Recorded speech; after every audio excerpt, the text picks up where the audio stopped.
and welcome to World Insight, coming to you live from Beijing on CCTV News. I'm your host, Tian Wei. On today's program, Thailand votes in favor of a new constitution which will give the military more decisive power nationwide. Is this an end to political turmoil, or could Thailand be going backwards? And China is turning heads and raking in golds at the Rio Olympics, but shiny medals might no longer be the biggest drive for the country's growing interest in sports. Is the landscape changing? And we begin today's show in Thailand, where 50 million voters have been asked to say yes or no to a draft constitution. Early results show that more than 60% voted in favor of the military-backed charter. Thailand has been under constitutional rule since 1932, but the country has seen military coup or attempts as many as 20 times since then. Will the new constitution give the nation the stability it needs? More power in the military's hands. With a turnout of around 55%, Thai voters on Sunday approved the new draft constitution that lays the foundation for a junta-backed civilian government. Although the official results won't be announced for several days, unofficial tallies show that more than 60% voted in favour. Thailand's former Prime Minister Yingluck Shinawatra cast her vote early on Sunday. She made it clear she opposed the draft, but looked wary about openly criticising the government. Today, and especially in the front of the voting, we can't say that much. So we'll make sure that we are neutral. Made public in March, the draft constitution proposes an expansion of the Senate from 200 seats to 250, with all incumbents to be appointed by the military government. It also gives the Senate power to be involved in the election of the country's prime minister. The military threw out the old constitution when it took power in 2014, after months of political instability and violence. Thailand's biggest political parties rejected the constitution. Campaigning against the draft in the run-up to the referendum was banned. Critics say the new constitution will entrench military control, but the majority of the Thai public seem to have chosen stability over other priorities. The importance of this referendum for me is how we move the country forward, and I've come to exercise my right to vote. I hope this referendum will help move the economy forward. Thailand has been rocked by more than a decade of political turmoil and several rounds of often deadly street protests that have stunted growth. The desire to see greater political stability seems strong. The new constitution will pave the way for an election next year. Under the new voting system, this is likely to produce a weak coalition administration that will be required to rule on the military's terms. How all this will change Thailand remains the biggest question. For more discussion on Thailand's constitutional referendum, we are joined here in Beijing by Mr. Ye Hailin, who is the Deputy Head of the Department of Institute of Asia-Pacific Studies with Chinese Academy of Social Sciences. Welcome, sir, to our program. Meanwhile, joining us from Bangkok in Thailand, we have Shin Bumprakong, who is a former Thai National Security Advisor. He's also a political analyst now. Welcome as well, Mr. Bumprakong. Let me start with you, Mr. Bumprakong. What do you make of the initial result of this referendum nationwide? Obviously, a junta-backed charter change is welcome, it seems. The military government has to be pleased with the result, but you have to remember this particular referendum is somewhat tainted because the military themselves has the complete control over the process. There are strict laws to prohibit campaign until the last week. And so those who really feel about this constitution, we can't say. And if you look at the total number of those who are eligible, 50.5 million, only 15 million vote in favor. So that is slightly more than, less than 1/3. So we have to be careful Yes, it was a big victory for the military, who breathed a sign of relief after two former prime ministers from the Democratic Party, a fairly respect internationally in both Mr. Apisit Vejjajiwa and Chuan Lik Pai came out against this. Okay. But however, from the result, we must say, for initial answer, I would say that the people probably prefer to have some peace for now, but we have to see as far as long-term stability down the road. For the near term, the Thai people vote for peace temporarily. Okay, will that bring peace, Mr. Ye? What does peace mean? I don't think it's bringing the real peace, because after all, it's a domestic situation in Thailand. It's not between the bilateral relations. But to be specified, we should point out it's bringing some certain of the stability to the Thai politics. Actually, in my personal opinion, it's the main reason of the people why the Thai people vote in favor of such kind of the constitution, because they do bring the kind of the stability and bring some confidence to the Thai people and the foreign investors. Like we need to point out, this constitution didn't solve the problem. They only ensure in the next 5 years everything will be done. The next 5 years, that means the current military regime, they're what they need. And after the 5 years, if there's a major party still win from the general election, there will be also the problem, because we know there's a very fragile balance between the upper house and the lower house. And this upper house is created by the military regime. So it's hard to say the military decision and the people's willing, if there's some crash, what will happen after the 5 years. But currently, it should be okay, because the people of the Thai, they are very tired for the political turmoil for the last few years. What kind of politics are people tired of, Mr. Boonprakong? I think there are two things that we need to take into consideration. One is the frequent changes of the administrations. I mean, just over the past few years, you see frequent changes, even from the same family. You got different members becoming the prime minister and being driven off from the post, and others coming in as well. At the same time, you got military coup. The other thing is, will less and fewer military coups necessarily mean stability, or actually more military role inside the government or in deciding the government will mean stability? Mr. Boonprakong, may I have your opinion here? We have to thread on this question a little bit carefully. I think that when the military government came into power, technically they have to understand that a little bit of a political difference and the rough and tumbles of politics are frankly not that much in axis, more or less. Within the Thai culture itself, I think that there are a certain amount of space, of respect, when the Democratic Party and their proxy, PTRC, came out on the street, the Reds stay away, and the vice versa previously. But the military decided that once they came in, they claimed that they were the government that could reduce corruption, get the country moving forward. But really, that really hasn't been the case. Corruption, even among those who support the junta themselves, say it hasn't really disappeared.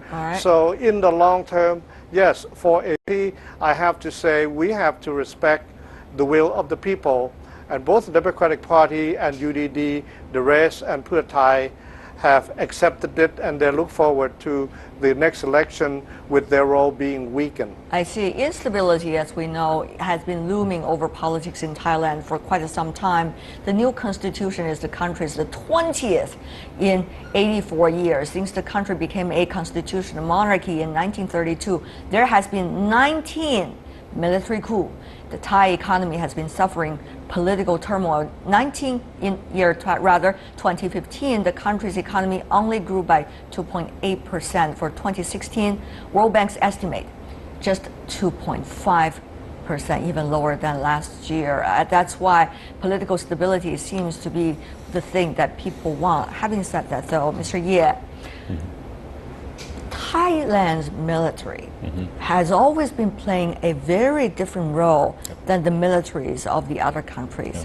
When we talk about the military coup, that usually is a very negative term in many politics. But in Thai politics, it's a different case. So explain to our viewers worldwide. Actually, basically, we know the Thai people, Thai military, since the World War II, never involved any foreign conflicts except the small-scale conflicts with the Cambodian, in the, as we all know. But the question is that this doesn't mean the Thai military is not important. Actually, it's exclusively important in the domestic process because for the last almost 60 years, Thai military play a kind of the stabilizer of the whole political process, and they really bring some economy boost for the last, at least for the last 30 years. But the point is, they can't last very long. So only after several years, they had to return to the backstage and give the power back to the civilian party or the political party. So we can see it's not like another World War, another three world countries in Pakistan, in Turkey, military do play the very important functional role in the politics. But question is how long they can last.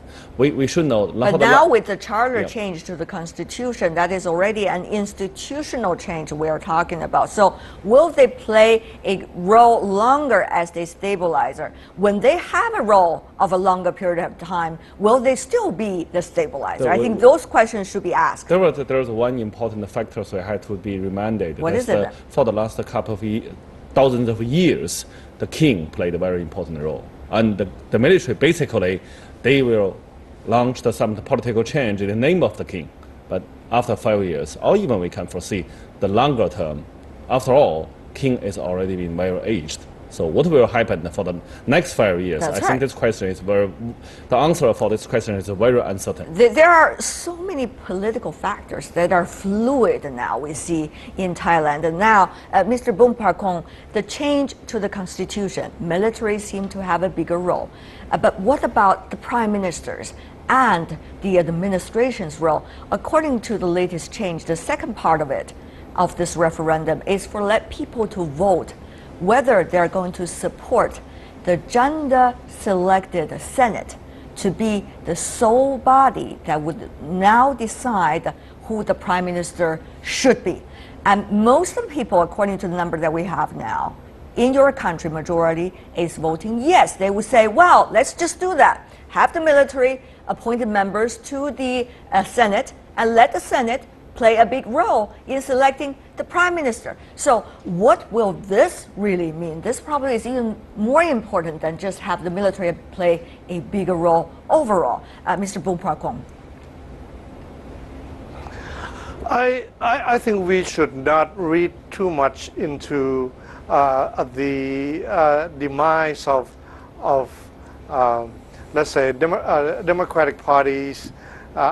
In that case, I mean both the Pheu Thai and Democrat that represent the Thai politics as a whole. Oh, okay, Mr. Boonprakong, when you said that, may I clarify here? You are suggesting, Mr. Boonprakong, that political parties and also direct elections have not really played the role as other people perceived that they did in Thai politics. And what about after this constitutional change? After this, they would be severely weakened. There will probably be a type of civilian government without pretty much controlled by the military, similar to Burma vis-a-vis, which the Thai military are very, very close to. So expect the long entrenchment of the power. I doubt that the next prime minister after the election will come from the democratic groups. So it most likely would be as long as 5 years. The upper house, the Senate, 250 members are completely appointed by the military government. So it will not be possible to run the next elected government with strong interference from the military. Therefore, be prepared for long-term rule by the military. But for the facade, similar to Burma, I think Thailand in a way have gone backward. But the instability, I think that this is a little bit of a long-term question which I cannot address. Right. The Pheu Thai and the Democrat, they really haven't seen how their future economic would hold under the new regime. We have to wait and see, but I have to say that at least they welcome the stability. Okay, and Mr. Bukpakong, if you can briefly help us also to understand your personal view about the factor that Mr. Ye from Beijing mentioned earlier, that is so many fluids seem to be floating at this moment about different camps or different powers within Thai politics. You got the king, of course, respectful king, and then you got the military having bigger power than it used to be, and you got political parties apparently being weakened. What are we seeing even a few years from now? I foresee the bigger role in the military which will dominate the country to come. Even if in the shorter term of 5 years, I think it would be longer with the king in ill health. I think that with the Section 44, which is an ultimate legal section that would overrule everything, the military power is absolute. So that's what Thailand has to look forward to. And of course, economically, the rest of the world have to perceive that how much the investment has to take place. For the past 6 months, it has dropped 90%. All right. Mr. Ye, before we go briefly from you, we've got several things going on from the outside looking at Thailand. While, of course, the political turmoil, the change of a constitution, you also got divide within the country, capital city, north part of the country, vis-a-vis the rural area. So what does it mean when you look at Thailand now after this? This is the reason why the Thai people will prefer the new constitution, because they want to look forward. But look forward or move forward, it's a good attitude. And actually, there's no other choice, because the current government also announced that if this constitution referendum failed, they will got a new constitution without any referendum. So that's probably also the reason why you have to make the compromise, because now you can get something. If you fail, you will get nothing. But question is that looking forward and move forward, it's only attitude is not enough. The consequence is also even more important. So after 5 years, if the Thai economy will boost and will get well done, okay, I think that we still get time. But if within these 5 years there's no big change for the economy performance, there will be a very serious problem. I see. We'll have to looking forward. We're also looking look forward to be the result. Of course, we wish the best for the people in Thailand. Thank you so much, Sim Brakong from Thailand, and also Ye Hailin here in Beijing. Thank you, gentlemen, for being with us. Stay with us here on World Inside. We've got our final segment coming right up. China may be making gains in the Rio Olympics, but is the dream of gold medals still the major reason for a growing sports industry in the mainland?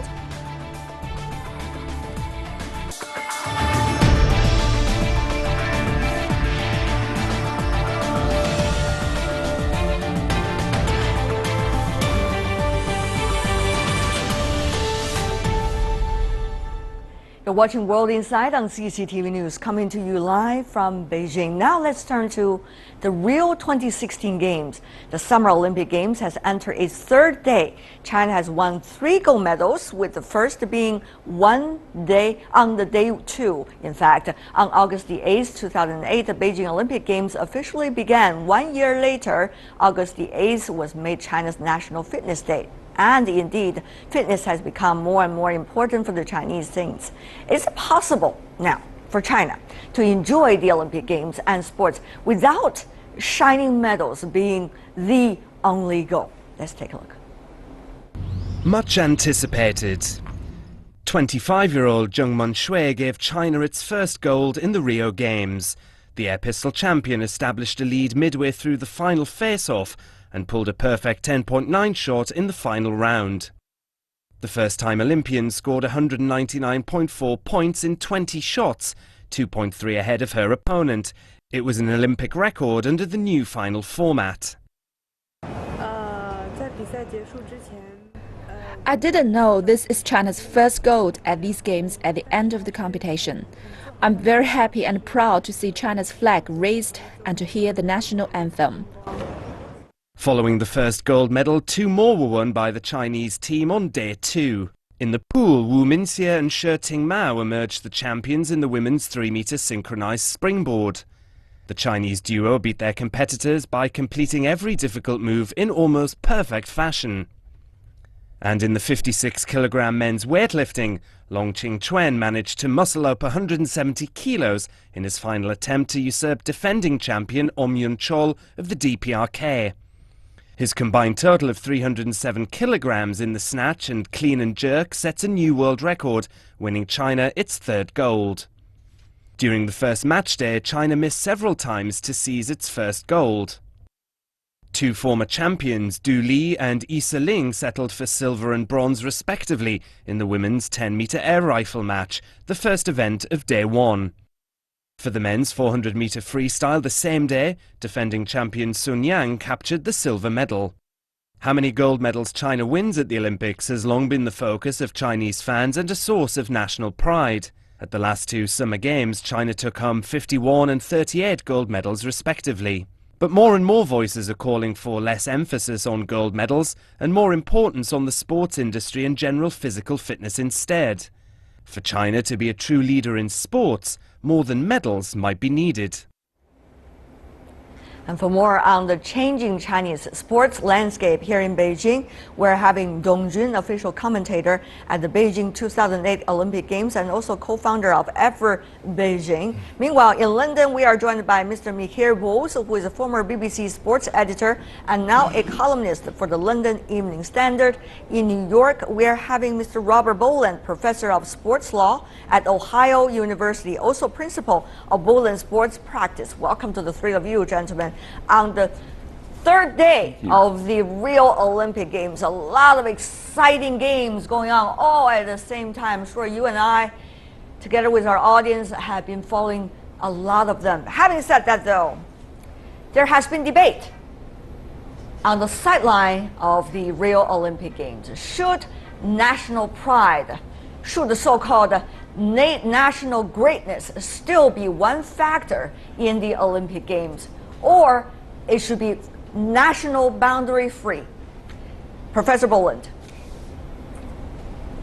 Well, that's a great question, but we've talked about the Olympics competing only under an athletic flag, but they still compete under their national flags. They're still a nationalistic exercise, and it seems to have a positive effect around the world once the games begin. I think we saw a lot of controversy before the games about that, but I think we'll see the games progressing in a very, very wonderful way inside them.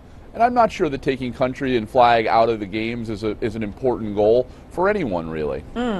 However, there has been debate, Mr. Dong, here in Beijing, whether China has been too much putting its emphasis on winning gold medals and so-called national pride and national greatness into sports. What exactly do you think is the degree that the Chinese are considering these issues together? Or actually they are more and more enjoying the sports themselves?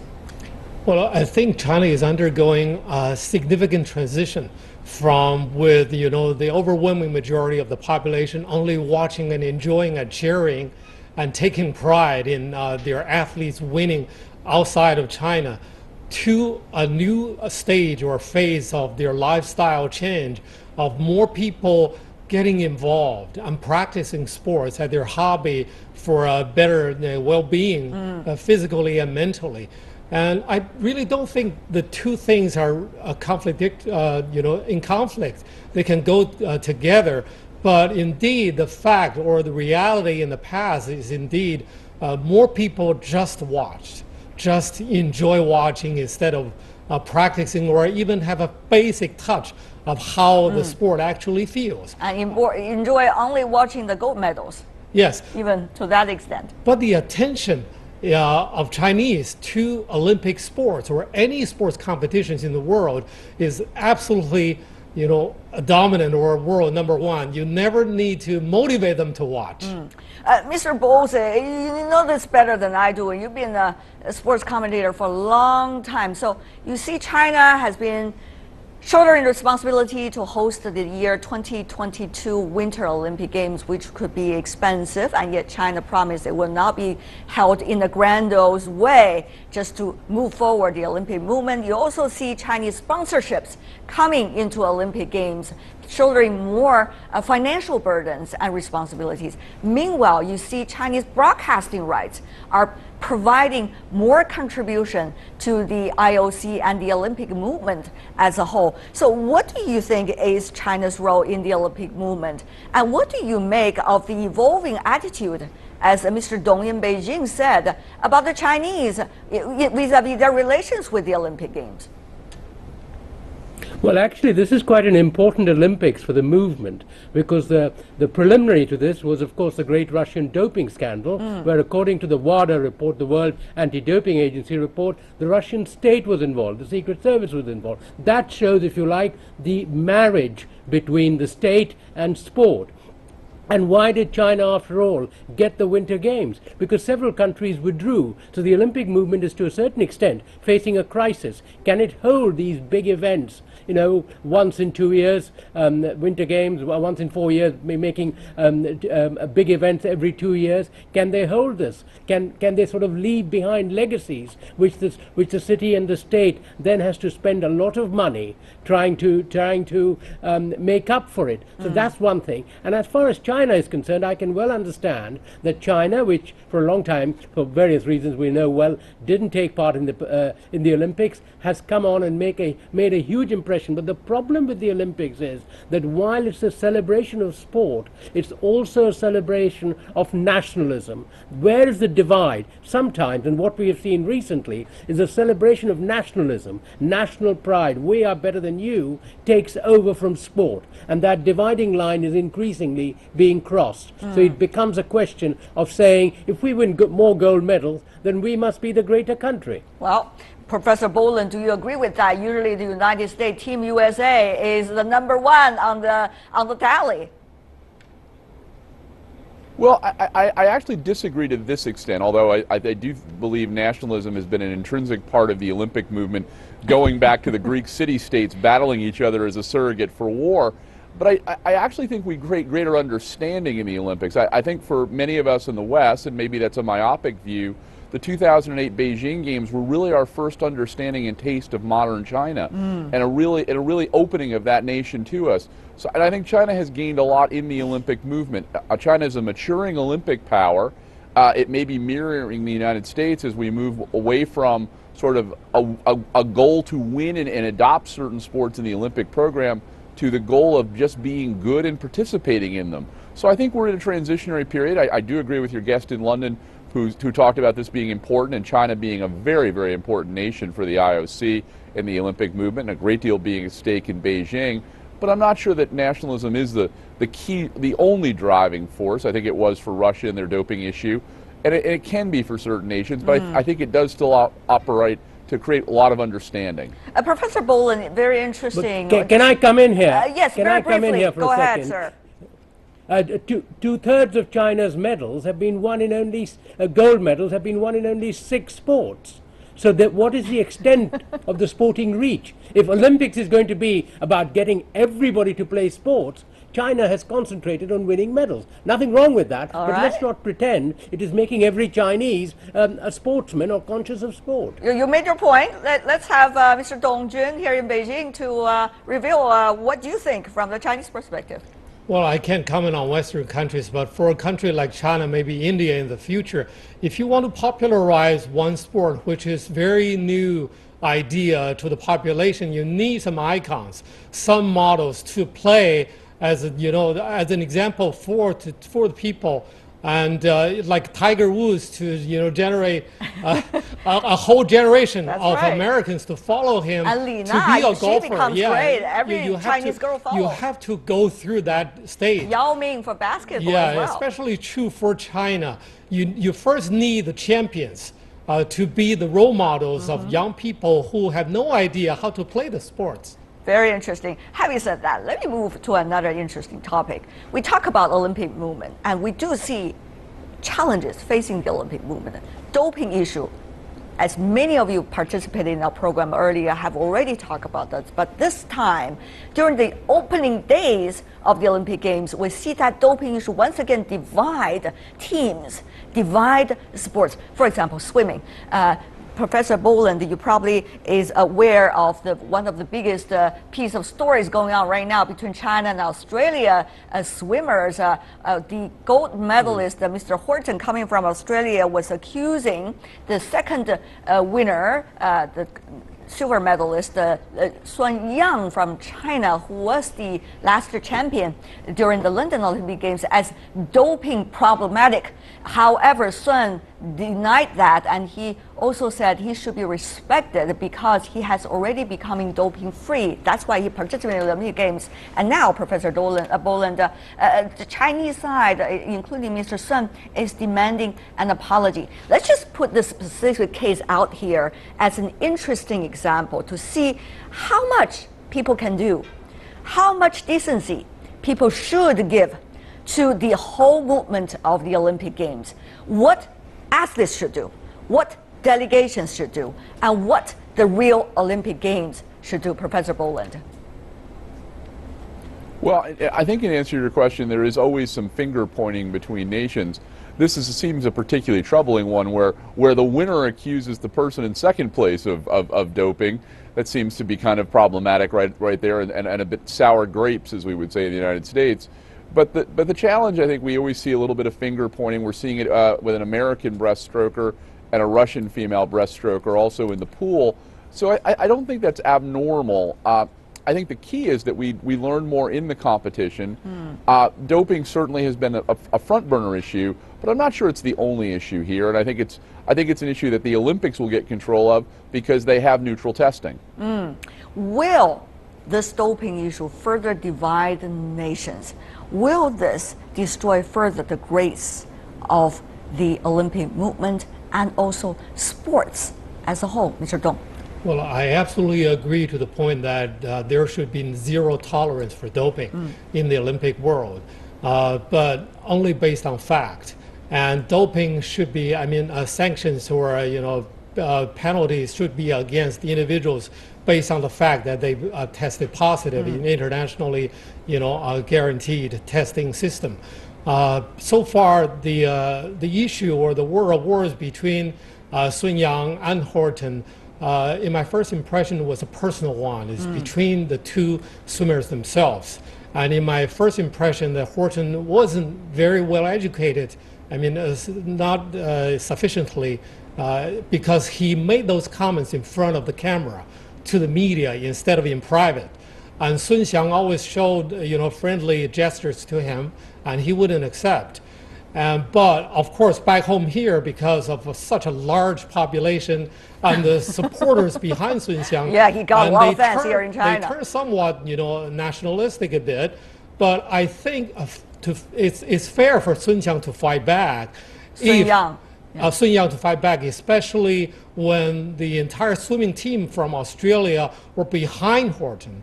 And apparently Horton got the information about Sun Yang's implication from the team officials. And then it's up to Team China to negotiate or even ask for arbitration from the IOC. I think it's very fair because in the past, when personal finger pointing took place, even between track and field athletes inside the United States. That's right. That's very true. That's where the when there's competition, people would apply all kinds of different ways to compete. But the thing is, false accusation about doping, should that be used as a way to tackle your rival right before the competition in order to destruct that athlete? That is the question. That is also intolerable. That is also the decency about sports. Mr. Bose, of course, all the athletes that are real Olympic Games, they are being presumed innocent from doping because they have already been cleared by their national team and the Olympic Games